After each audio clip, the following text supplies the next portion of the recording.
Salam damai, Shalom. Sebelum saya jelaskan sedikit perikop ini, mari kita sama-sama baca isinya. Dari Injil Markus bab 2 dengan judul perikop, murid-murid memetik gandum pada hari Sabat. Pada suatu kali, pada hari Sabat, Yesus berjalan di ladang gandum, dan sementara berjalan, murid-muridnya memetik bulir gandum. Maka kata orang-orang Farisi kepadanya, "Lihat, mengapa mereka berbuat sesuatu yang tidak diperbolehkan pada hari Sabat?" Jawabnya kepada mereka, "Belum pernahkah kamu baca apa yang dilakukan Daud ketika ia dan mereka yang mengikutinya kekurangan dan kelaparan? Bagaimana ia masuk ke dalam rumah Allah waktu Abiatar menjabat sebagai imam besar, lalu makan roti sajian itu yang tidak boleh dimakan kecuali oleh imam-imam, dan memberinya juga kepada pengikut-pengikutnya."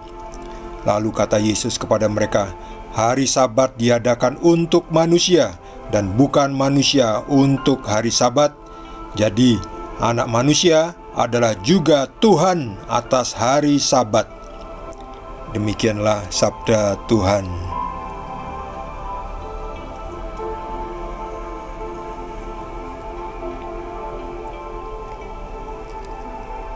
Hari Sabat ini salah satu perintah dari 10 perintah Tuhan. Kuduskanlah hari Sabat. Dan masih banyak lagi aturan hukum Taurat. Nah, beberapa orang Kristen itu masih mengikuti aturan ini, hari Sabat. Ya, boleh-boleh aja. Tapi sebetulnya hari Sabat itu, kembali lagi, bukan seperti yang zaman orang Israel di zaman Musa, ketika 10 perintah Tuhan diberikan kepada orang Israel dan hukum-hukum Taurat diturunkan, ya. Itu sangat keras aturannya, ya. Sekarang ini sudah beda, ya. Bukan berarti lalu kita tidak menguduskan hari Tuhan. Ya, hari Tuhan adalah hari di mana kita mengkhususkan suatu hari untuk berdoa kepada Tuhan, ya, meninggalkan semua urusan duniawi, ya. Supaya apa? Supaya kita juga punya rezeki rohani. Nggak cuma cari duit, nggak cuma bersenang-senang, liburan, tamasya, wisata, tetapi rohaninya jadi kesepian, jadi miskin. Rohaninya jadi bosan. Rohani juga butuh kesegaran, butuh makanan. Makanya jangan lupa, ya paling nggak berdoa. Kalau nggak sempat ke gereja, ya paling nggak berdoa. Menyisihkan waktu di rumah, berdoa, membaca kitab suci, membaca Injil, menyegarkan iman, menyegarkan rohani. Rohani juga butuh, sebab rohani itu dibutuhkan ketika kita menghadapi kesulitan hidup. Kita butuh itu kekuatan rohani. Ya, beda dengan orang yang tidak kuatnya secara mental, secara rohani itu. Ketika ada datang kesulitan hidup, penderitaan hidup, mereka jatuh terkapar. Kalau orang yang kuat rohaninya, berdiri teguh bersama Yesus, walaupun terjadi bencana, kesulitan, penderitaan, mereka ya paling hanya goyang sedikit, ya, nggak sampai jatuh terkapar. Di sini ketika Yesus berjalan, murid-muridnya memetik gandum, kebetulan lewat ladang gandum. Ini lucu, orang-orang Farisi itu menganggap itu adalah sesuatu yang dilarang. Tidak boleh berbuat sesuatu pada hari Sabat. Jadi memetik gandum dianggap tidak boleh. Padahal hari Sabat kita juga butuh makan. Masa makan nggak boleh? Ya, di jalanan yang kita nggak, murid-murid Yesus tidak ada makanan. Ya sudah, petik, daripada pingsan mati, ya baik makan. Sebab kata Yesus, hari Sabat diadakan untuk manusia, dan bukan manusia untuk hari Sabat. Jadi Tuhan memberi aturan kepada manusia untuk kebaikan manusia, untuk keselamatan manusia. Sebaliknya bukan kita diberi aturan akhirnya manusia saling mencelakakan, saling menghancurkan, saling bunuh-membunuh, karena dianggap melanggar aturan. Jadi aturan malah menjadi batu sandungan. Aturan akhirnya menjadi Tuhan. Padahal Tuhan itu membuat aturan. Aturan bisa dirubah oleh Tuhan. Dan Yesus adalah Tuhan atas hari Sabat. Jadi perikop ini juga membuktikan bahwa Yesus adalah Tuhan.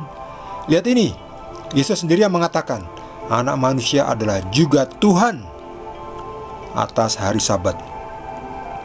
Jadi Yesus bisa merevisi atau mengedit atau menyesuaikan dengan kebutuhan manusia saat itu. Sebab sebetulnya hari Sabat ini yang menciptakan adalah Tuhan Yesus. Sebelum Tuhan Yesus menjadi manusia. Jadi hari Sabat ini adalah juga ciptaan Tuhan Yesus. Aturan yang dibuat oleh Tuhan Yesus. Makanya Tuhan Yesus bilang, saya juga adalah Tuhan atas hari Sabat. Berarti saya juga bisa merevisi, mengaplikasikan sesuai dengan kebutuhan saat ini. Tetap hari Sabat ada, tetapi disesuaikan. Jadi perikop ini membuktikan banyak. Kita bisa belajar banyak. Yang pertama, Yesus adalah Tuhan. Membuktikan Yesus adalah Tuhan. Itu satu. Kemudian bahwa hari Sabat itu bukan untuk kita dijadikan seperti robot. Robot tuh kalau sudah diprogram, ya buat itu. Robot tuh nggak bisa mikir pakai otak, nggak bisa. Diprogram suruh makan, suruh tidak makan. Namanya robot.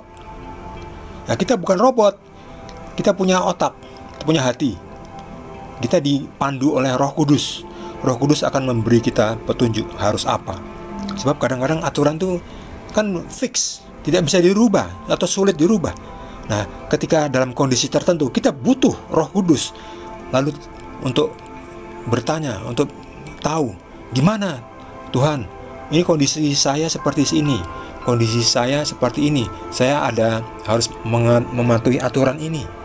Bagaimana saya mematuhinya supaya saya tidak melanggar ya, dengan kondisi saya seperti ini.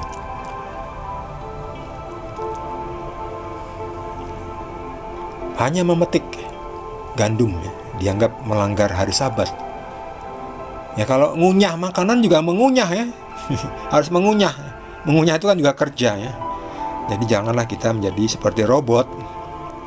Lihat ini, Yesus memberikan contoh. Belum pernahkah kamu baca apa yang dilakukan Daud? Daud adalah Raja Daud ketika ia dan pengikutnya kekurangan dan kelaparan.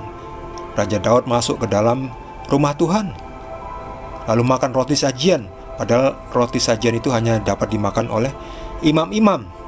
Lalu mengambil roti sajian itu dan memberikannya juga kepada pengikut-pengikutnya Daud. Enggak apa-apa. Jadi Tuhan tidak menyalahkan Daud. Tuhan paham, Tuhan ngerti. Yang penting kita punya iman. Kita melakukannya bukan untuk melanggar aturan, tetapi demi kebaikan Tuhan juga dan kita, keselamatan kita. Kalau kita nggak makan, ya nggak bisa ya. Sementara murid-muridnya ini kan berjalan jauh ya. Untung ada Tuhan Yesus. Coba kalau nggak ada Tuhan Yesus, kita jadi seperti robot. Sampai sekarang jadi seperti robot, ngikuti aturan-aturan Taurat ya. Padahal kita sudah dibebaskan oleh Tuhan Yesus. Kita sekarang terikat kepada hukum Roh Kudus.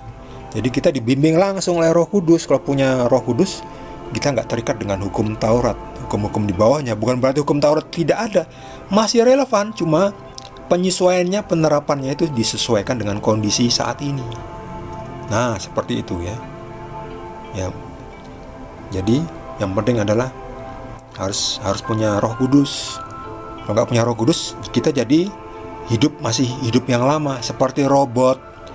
Robot itu hanya dipandu oleh aturan-aturan ya. Sementara hidup oleh Roh Kudus, kita dipandu oleh Tuhan langsung ya.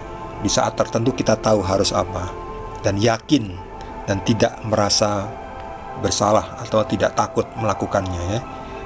Karena apa? Karena ada Tuhan bersama kita. Bagi saudara mendapatkan tambahan penjelasan, boleh juga berbagi dengan kita yang belum subscribe. Jangan lupa di subscribe dan juga di like. Kita akan lanjutkan dengan perikop berikutnya, masih dari Injil Markus. Terima kasih. Tuhan Yesus berkati kita semua.